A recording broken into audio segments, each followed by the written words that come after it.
ดิเอาไม้ย่ายเอาวัดดีก่อนสวัสดีจ้าใส่ละไป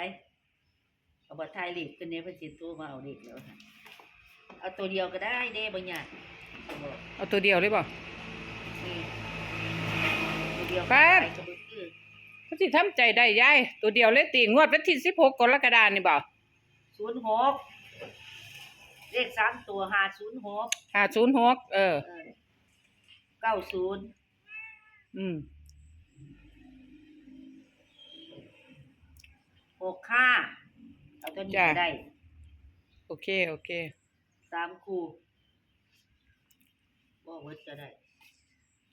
อืม ได้ละไป โอเคใส่เบิ่งแน่ยกขึ้นหาเพิ่นอยากตามตัวอื่นนำเด้ เอา เจ็ดเม็ดเดียวเลยนะ